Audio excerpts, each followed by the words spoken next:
नमस्कार विद्यार्थी मित्रांनो, रॉयल मराठीमध्ये आपल्या सर्वांचं स्वागत आहे। आजच्या व्हिडिओमध्ये आपण महिला व बाल विकास विभागातर्फे अंगणवाडी मुख्य सेविका गट क संवर्गातील पदे सरळ सेवेने भरण्यात येणार आहे, त्याची सविस्तर अशी माहिती घेणार आहोत।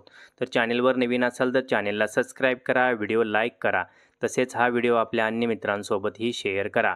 तर जाहिरातमध्ये काय म्हणण्यात आलं आहे की महिला व बाल विकास विभाग एकात्मिक बाल विकास सेवा योजना अंतर्गत मुख्य सेविका गट क संवर्गातील पदे सरळ सेवा कोट्यातील एकूण 102 पदे भरण्याकरता पात्र महिला उमेदवाराकडून विभागाच्या www.icds.gov.in या संकेतस्थळावर फक्त ऑनलाईन पद्धतीने अर्ज मागवण्यात येत आहेत आणि अर्ज हे 14/10 म्हणजे 14 ऑक्टोबर 2024 पासून चालू झाले आहेत आणि 3/11/2024 पर्यंत आपण ऑनलाईन पद्धतीने अर्ज भरणार आहात। तसेच सदर पदाच्या भरतीकरता महाराष्ट्रात निश्चित केलेल्या परीक्षा केंद्रावर कॉम्प्युटर बेस्ड टेस्ट म्हणजे ज्याला आपण CBT म्हणतो त्याच्या मार्फत परीक्षा घेण्यात येणार आहे। तर ही अंगणवाडी सेविकांच्यासाठी किंवा महिला प्रवर्गातील उमेदवार जे ॲप्लिकेशन करणार त्यांच्यासाठी आनंदाची बातमी आहे। विशेष म्हणजे यासाठी फक्त महिला उमेदवारच अर्ज करू शकणार आहेत याची आपण नोंद घ्यायची आहे। आता यामध्ये परीक्षा दिनांक काय देण्यात आले आहे याबाबतची माहिती आपल्याला या वेबसाईटवर देण्यात आली आहे। वेबसाईटची लिंक डिस्क्रिप्शनमध्ये मी देतच आहे। या संकेतस्थळावर उपलब्ध करून देण्यात येईल। तसेच उमेदवारांच्या ऑनलाईन प्रवेश पत्रकाद्वारे कळवण्यात येईल। प्रस्तुत जाहिरातीमध्ये विविध केलेल्या अटी व शर्तीची पूर्तता करणाऱ्या उमेदवाराकडूनच ऑनलाईन पद्धतीने अर्ज मागवण्यात येत आहेत। आता इथं जनरल इन्स्ट्रक्शन देण्यात आलेले आहेत की बाबा यामध्ये पदं जे आहेत ते कमी जास्त किंवा काही प्रकार असेल किंवा परीक्षा रद्द करण्याचा अधिकार हा विभागाला देण्यात आलेला आहे। आता महिला व बालविकास विभागाची जी 4/6/2021ची सूचना होती त्यानुसार त्यामध्ये जी तरतूद करण्यात त्यानुसार मुख्य सेविका गट क या संवर्गातील 100% पदे फक्त महिला उमेदवार यामधूनच भरली जातील याची आपण नोंद घ्यायची आहे। तसा त्यावेळीचा GR होता किंवा आदेश होता।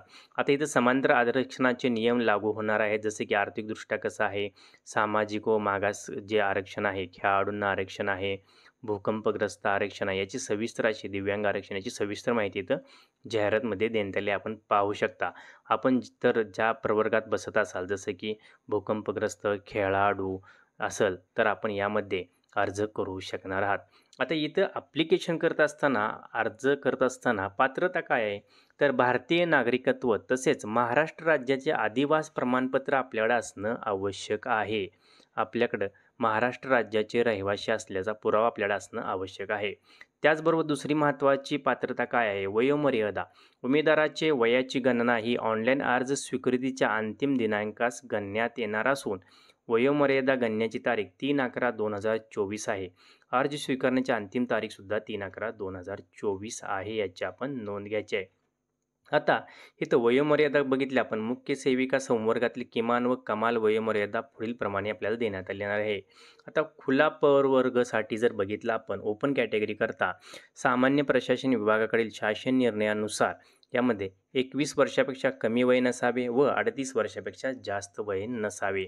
इथं जर आपण मागासवर्गीय उमेदवारासाठी जर बघितलं तर 21 वर्ष ते 43 वर्षापर्यंत इथं आपल्याला देण्यात आलेलं आहे। तर प्रत्येक प्रवर्गाकरता इथं जर आपण बघितलं खेळाडूसाठी बघितलं, दिव्यांगासाठी बघितलं, भूकंपग्रस्त, माजी सैनिक किंवा माजी उमेदवारासाठी, अनाथ उमेदवारासाठी तर सविस्तर अशी वयोमर्यादा देण्यात आली आहे। आता इन जनरल जर बघितलं तर आपण जनरल कॅटेगरीमध्ये 21 ते 38 वर्ष आणि OBC SC ST करता 43 वर्षापर्यंत इथं अर्ज करण्याची मुभा देण्यात आलेली आहे।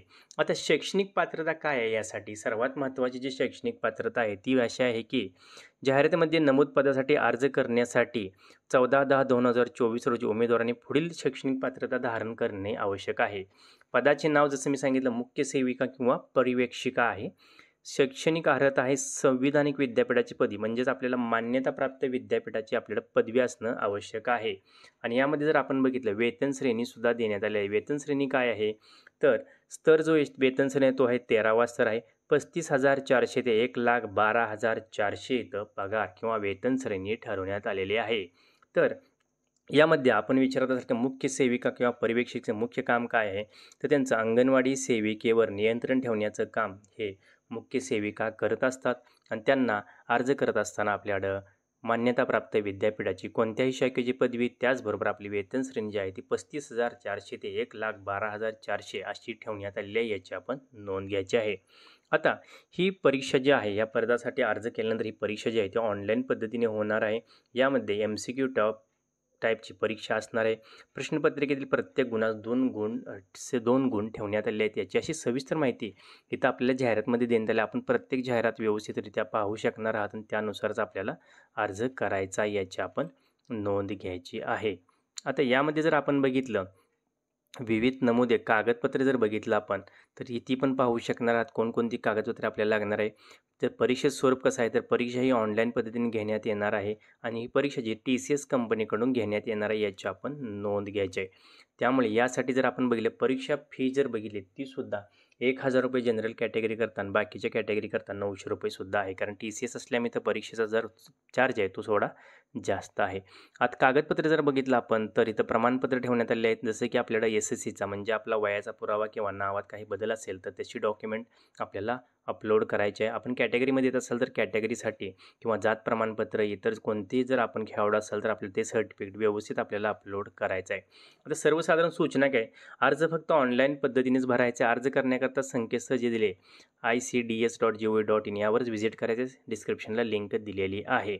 त्याचबरोबर परीक्षा केंद्र बघितलं जर आपण, तर अर्ज करत असताना परीक्षा केंद्राची निवड करणं आपल्याला आवश्यक आहे. तिथं आपण अर्ज करत असताना जे परीक्षा केंद्र आपल्याला हवं आहे ते निवडू शकणार आहात.